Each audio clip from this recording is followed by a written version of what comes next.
زه چې ولسمشر شوم ما ویل یو څو جربه ځمکه راکوي چې یو مکتب ته یې ورکړم چې د شهیدانو د کورنۍ دپاره ټول راغلل وایي کابل کې ځمکه نه ده پاتې تنها چهاراسیا کې زرها جربه ځمکه پیدا کړو اوس ډېرتر له 400,000 جربو ځمکو نوې ثبت کړې ده بانک کې 4 میلیونه جربه ځمکه چې د تاسې مال ده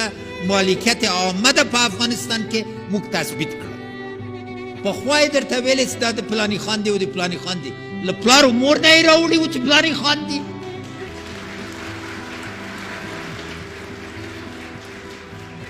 دا ګور ته به څومره ځمکه ویسي سړی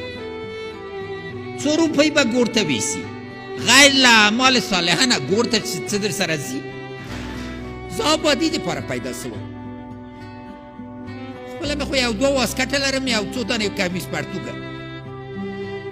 ما د خدای جل شانه هر شی ورکړي وو چا چې نه دي لیدلي بیا د دنیا پسې ګرځي زه نوم او عاقبت پسې ګرځم زه غواړم چې وخت چې خدای جل شانه ته لاړ سم اعمال د حسنه مې نیر و منکر مقابل کې ودرېږي نه پیسې و دا مې چې پرېښي او ما ژمنه در سره څه وه د ابوبکر صدیق خطبه وه چې له همدې جینه مې درک کړله چې و خدای جل شانه دا قوت راکړه چې هغه چې ځان ته زورواک وایي اوږه یې درته ټیټه کړه او هغه چې ځان ته فقیر وایي جګې کړم او دا ورې که خدای کول عمري او علوي عدالت به ګورئ عمري و علوي عدالت راسي طالبان دې ما ته ووایي